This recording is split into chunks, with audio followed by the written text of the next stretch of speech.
Με προσβάλλετε συνεχώς. Για τρεις λόγους. Ή θα πάνε στα έκτακτα περιστατικά, ή θα πάνε για να κάνουν εισαγωγή, ή θα πάνε να πάρουν φάρμακα και να φύγουν. Στα νοσοκομεία πάνε κάθε μέρα. Δεν υπάρχει λόγος φασαρίας. Μα ο κύριος διοικητής κάνει ότι δεν καταλαβαίνει για να δείξει ότι εγώ είμαι ηλίθιος. Όχι. Δεν έχει τέτοια πρόθεση. Δεν έχει τέτοια πρόθεση ο κύριος. Κάπως έτσι έγινε και στην Κέρκυρα. Δεν έχει τέτοια πρόθεση.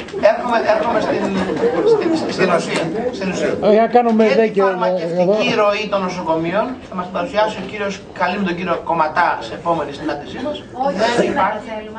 Αυτό το έκανε εδώ η ΕΚΕΠΗ. Το ΕΚΕΠΗ έκανε μια μελέτη, κύριε Υπουργέ, η οποία είναι προσχηματική και παραπλανητική. Συγγνώμη. Κύριε Βενιζέλο, έχει πάρει 5 νοσοκομεία που είναι top στις εισαγωγές και μας λέει ότι top ήταν top έμεινα. Ακόμα με συγχωρείτε, εγώ είμαι αυτός που υπέστειλε όλες αυτές τις κατηγορίες όλο το καλοκαίρι. Να μην χαρακτηρίσω, γιατί ξέρω για τα φορά δεν συγκρατούμε, από αυτούς τους συνδικαλιστικούς εκπροσώπους που έχουν εκλέξει δυστυχώς οι γιατροί, διότι με τέτοιους συνδικαλιστικούς εκπροσώπους δεν θα πάνε μπροστά, είναι προφανές αυτό. Γιατί δεν θα πάνε μπροστά, γιατί δεν ξέρετε τι τους γίνεται.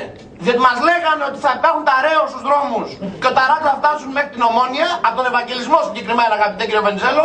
Εγώ ήμουν στο παράθυρο, αν θυμάσαι, εκπομπή και μου είπανε. Θα δείτε τις επόμενες μέρες συνδικαλιστική εκπρόσωπος του αποκούι κομματικού χώρου, τις εφημερίδες που εκπροσωπεί από το προσώπου, που μας είπε στον αέρα του Μέγκα, θα δείτε τις επόμενες 10 μέρες που τα ράτσα από τον Ευαγγελισμό θα φτάσουν στην Ομόνια. Το θυμάστε? Είδατε σε ράτσα στην Ομόνια? Γι' αυτό είμαστε εδώ. Μην μας λέτε λοιπόν εμείς ότι είμαστε προσηματικοί. Εγώ περιμένω να μου ζητήσουν και συγγνώμη για τα που λέγανε. Έτσι κάνουν οι πολιτισμένοι άνθρωποι. Αφού έχουν βγει και έχουν πει όλα όσα είπανε, τώρα πρέπει να ζητήσουν συγγνώμη. Γιατί ούτε ρέω στους δρόμους υπήρχαν, ούτε ράτσα στην Ομόνια, ούτε τίποτα. Και αυτό δεν είναι προσηματικό, αγαπητέ. Τώρα, πάντως τα ραντεβού στον Ευαγγελισμό έχουν φτάσει μέχρι 3-4 μήνες. Δεν ήταν παραπάνω από όταν πριν την κινητικότητα. Αυτό συζητάμε. Πώς δεν έκανε και δεν είναι. Να μην έκανε πριν. Για να μην φανείτε το αποφεύγουμε. Σε ό,τι αφορά τα φαρμακεία των νοσοκομείων, υπάρχουν εξέδειες εσωτερικές ασθενείς και περιπετωτικές ασθενείς. Σε αυτή τη φάση υπάρχει μια αύξηση των αντιρρετικών.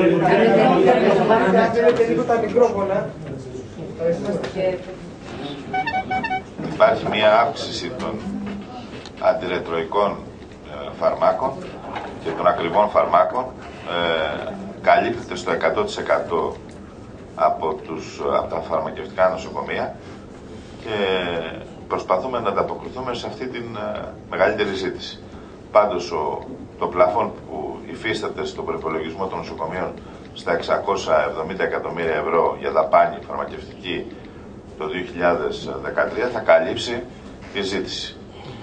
Και προκλήθηκε γιατί σε πολλές περιπτώσεις δεν βρίσκαν ακριβά φάρμακα σε φαρμακεία του ΕΟΠΗ ή σε φαρμακεία τα οποία δεν δίνανε, ξέρετε, έξω οι ιδιώτες δεν είχαν τέτοια φάρμακα.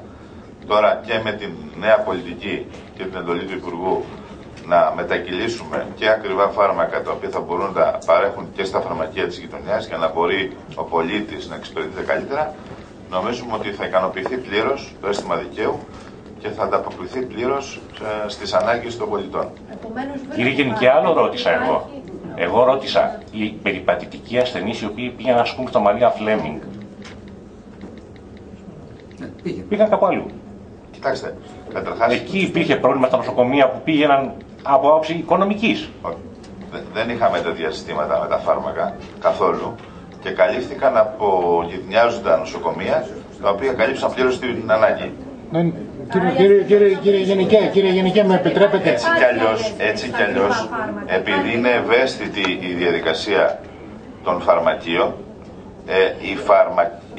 οι φαρμακοποιοί οι οποίοι είναι και στα νοσοκομεία αυτά τα οποία μπήκαν στην κινητικότητα, εξαιρέτησαν τις κινητικότητες. Κύριε Γενικέ, μου επιτρέπετε.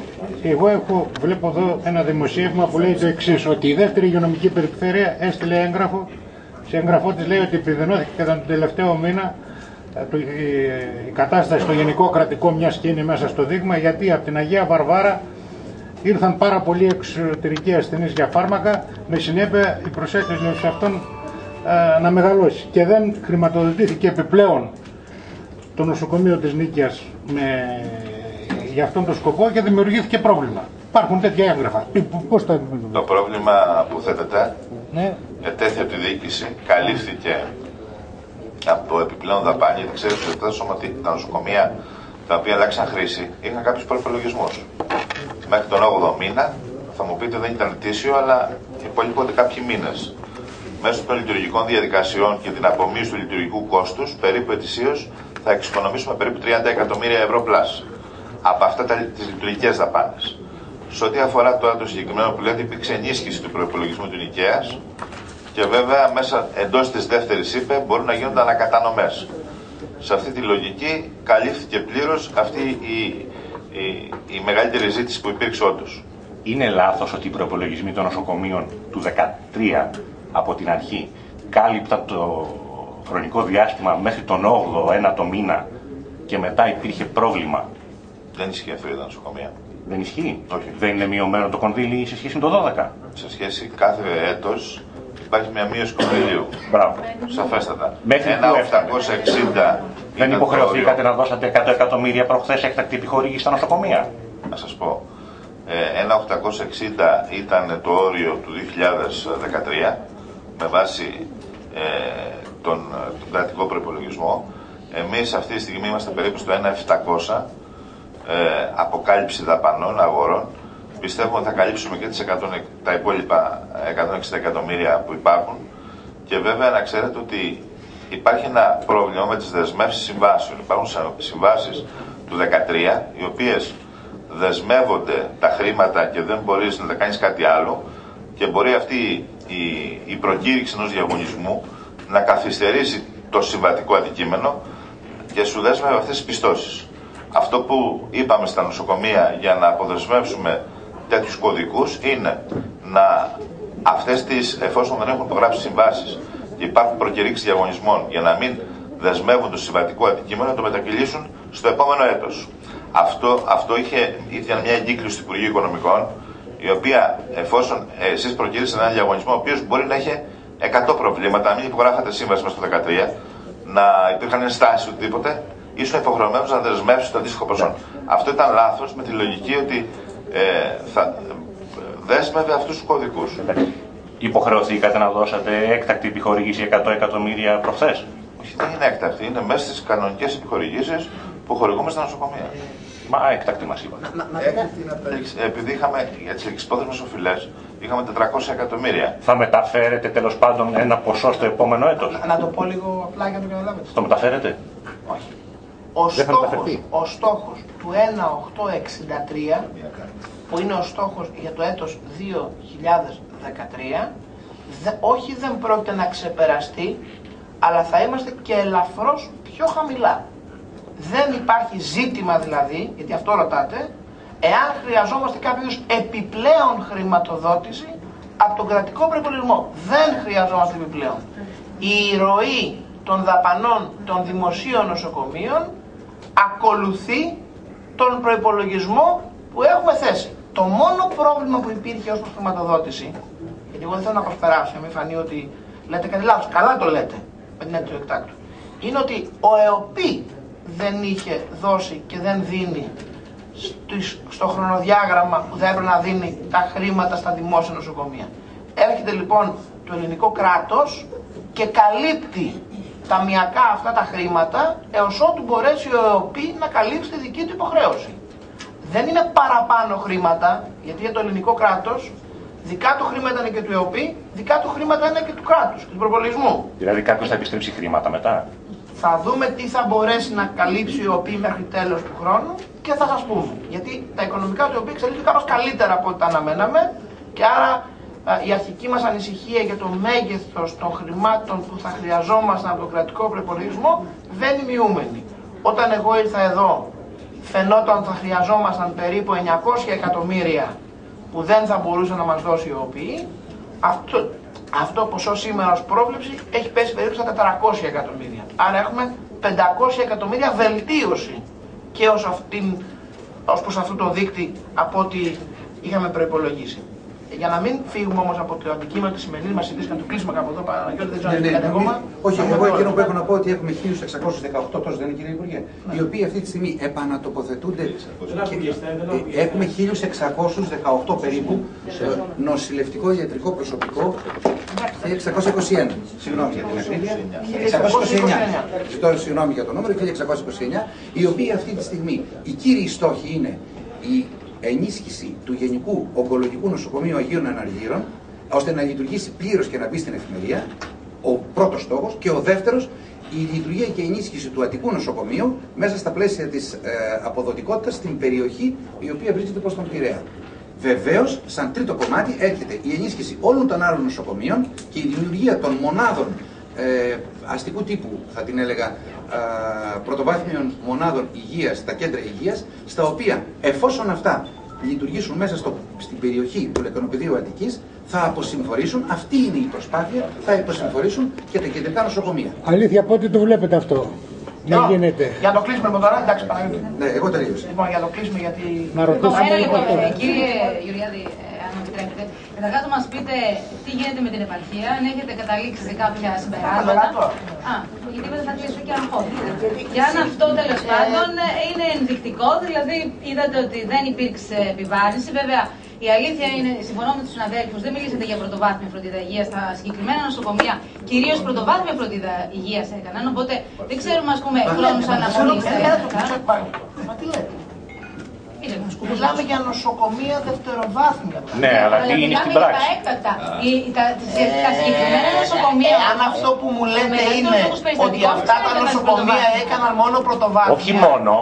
Έπρεπε να μου πείτε γιατί δεν τα έχουμε αλλάξει χαρακτήρα τόσα χρόνια. Αυτό μου λέτε? Αυτό δεν θέλει να γράψει αυγή-αυγιο. Άμα το γράψετε, εγώ μαζί σας. Γράφει ότι το 80% των περιστατικών στον Ευαγγελισμό είναι πρωτοβάθμια φροντίδα υγείας. Και εκεί υπήρχε σαφέστατη επιβάρυνση. Σας λέω λοιπόν, εάν το επιχείρημα είναι αυτό που ακούω, ότι αυτά κάναν κυρίως πρωτοβάθμια. Γιατί δεν το ξέρετε? Μα γι' αυτό δεν αλλάζετε την πρωτοβάθμια. Άλλαξα. Εσείς, όχι εσείς, ενώ ορισμένοι μας υβρίζατε γι' αυτό. Μα γι' αυτό δεν αλλάζετε την πρωτοβάθμια. Χαίρομαι που για πρώτη φορά και από εσάς έχουμε δημόσια αναγνώριση ότι αυτά τα νοσοκομεία ως δευτεροβάθμια δεν χρειαζόντουσαν. Όχι, δεν είπε κανείς αυτό. Είπαμε ότι κάνετε τις αλλαγές στην πρωτοβάθμια για να γίνουν τα νοσοκομεία δευτεροβάθμια. Για να το κλείσουμε λοιπόν τώρα. Να ρωτήσω κάτι. Λέω, σήμερα γίνεται και μια συνάντηση στο Μέγαρο Μαξίμου για τη δεύτερη φάση κινητικότητας. 1:30. Έχετε απόλυτο δίκιο. Λοιπόν, και θα ήθελα να μπορείτε να σχολιάσετε πώς θα συνεισφέρει το Υπουργείο για την επόμενη φάση κινητικότητας. Αν και ακόμα είμαστε στη φάση συζητήσεων, όχι δεν είναι καθόλου νωρίς, οφείλω να σας πω ότι το Υπουργείο Υγείας έχει ζητήσει από το Υπουργείο Διοικητικής Μεταρρυθμίσεως και τον Πρωθυπουργό να μας επιτρέψουν να χρησιμοποιήσουμε το εργαλείο της κινητικότητας. Για μας η κινητικότητα δεν είναι επαχθές μέτρο, είναι ένα πολύ χρήσιμο εργαλείο για να κάνουμε ταχύτερα τις μεταρρυθμίσεις και στην πρωτοβάθμια φροντίδα υγείας και στην υπόλοιπη επικράτεια. Κατά συνέπεια ευελπιστούμε ότι με τη λήξη του διαλόγου που συνεχίζεται και σήμερα για τη μεταρρύθμιση στην πρωτοβάθμια φροντίδα υγείας, που εκτιμώ ότι το πολύ σε 10 μέρες θα έχει τελειώσει, γιατί έχουν κατεθεί και κατά την τόλμηση όλων των ειδών οι προτάσεις, και μαζί με την αξιολόγηση των δομών, η οποία θα έρθει μέχρι τις 30 Νοεμβρίου για τα δημόσια νοσοκομεία, θα είμαστε ως Υπουργείο Υγείας απολύτως έτοιμοι. Προσέξτε, όχι να συνεισφέρουμε στην κινητικότητα με τον ανάποδο τρόπο, όπως συνήθως παρουσιάζεται, να χρησιμοποιήσουμε την κινητικότητα για να κάνουμε τη δουλειά μας. Γιατί η κινητικότητα έχουμε ξεχάσει, μετρώντας μονίμως τους στόχους του Μνημονίου και της Τρόικας, ότι είναι ένα πολύ χρήσιμο εργαλείο, το οποίο αν το είχε το ελληνικό δημόσιο νωρίτερα, θα μπορούμε να έχουμε κάνει τη δουλειά μας πολύ νωρίτερα. Υπενθυμίζω ότι αυτό το οποίο μόλις σας παρουσιάσαμε, κυρία Βουλούσα, το λέω γιατί εσείς είστε και πολύ μελετηροί και ξέρετε, το λέω και δημόσια, το βλέπω, το γράφετε. Προσέξτε, για να κάνουμε αυτό που είδατε, με τις συνήθεις διαδικασίες των μετατάξεων και των υπηρεσιακών συμβουλίων και την κανονική οδό που είχε το ελληνικό δημόσιο, θέλαμε περίπου 2 χρόνια, εάν όλα πηγαίναν καλά. Αυτό λοιπόν που θα κάναμε σε 2 χρόνια, και θα ήταν από την άλλη εβδομάδα, θα ξεκινήσει να λειτουργεί η πολυκλινική με την νέο της χαρακτήρα. Θα δείτε να προσθέτουμε κρεβάτια στο Αττικόν για να μπορούμε να μειώσουμε την περαιτέρω ταράτσα που προηγουμένως θα δείτε την άλλη εβδομάδα να ενισχύεται και να μπαίνει στην Γενική Εφημερία των Νοσοκομείων των Αγίων Αναργύρων. Αυτά θα δείτε την άλλη εβδομάδα, όχι τα Χριστούγεννα. Τι πάει να πει αυτό? Πάει να πει ότι μέσα σε 20 μέρες, λόγω του εργαλείου της κινητικότητας, κάναμε αυτό που θα χρειαζόμασταν 2 χρόνια. Κατά τον ίδιο ακριβώς τρόπο, γιατί ο ελληνικός λαός δεν έχει χρόνο ούτε για χάσιμο, ούτε λεφτά για πέταμα, θα πρωταγωνιστήσουμε, θα τρέξουμε γρήγορα να χρησιμοποιήσουμε το εργαλείο αυτό της κινητικότητας για να κάνουμε τη δουλειά μας. Πώς θέλετε να μας διευκρινίσετε, πώς έχετε, δηλαδή μιλάμε τώρα προφανώς για νέο κύμα κινητικότητας, για πόσα άτομα? Εννοείται γιατρούς που και κέντρων υγείας, αυτό εννοείται. Πόσα νοσοκομεία αφορά? Με τη σειρά. Με τη σειρά. Έχουμε 2 διαφορετικές κινητικότητες μπροστά μας που θα κάνει το Υπουργείο Υγείας. Η μία κινητικότητα, περίπου κατά το ίδιο μοντέλο που είδατε αυτήν, που θα γίνει για τα νοσοκομεία της επαρχίας, βάσει των προτάσεων των ΙΠΕ, που έχουν ήδη έρθει στο Υπουργείο Υγείας και έχουν συζητηθεί στο πρώτο ΚΕΣΥΠΕ, που έγινε γι' αυτό λόγο και θα ακολουθήσει και νέο, ίσως και την επόμενη εβδομάδα, για να δούμε τις προτάσεις μία προς μία. Ξεκαθαρίζω ότι εφόσον έχουμε τα πλήρη σχέδια και ακόμα τα επεξεργάζονται οι υγειονομικές περιφέρειες για να μας δώσουν τις προτάσεις τους, θα καλέσουμε όλους τους εμπλεκομένους της κάθε περιοχής, όπως κάναμε και στην Αθήνα και στη Θεσσαλονίκη, δημάρχους, διοικητές νοσοκομείων, ιατρικούς συλλόγους κλπ. Για να τους εκθέσουμε τα σχέδια αυτά, να τα συζητήσουμε μαζί τους και να δούμε πώς θα κάνουμε σωστά την κινητικότητα και γρήγορα και με τον τρόπο που το είδαμε στην Αττική και Θεσσαλονίκη. Αυτό είναι μία κινητικότητα.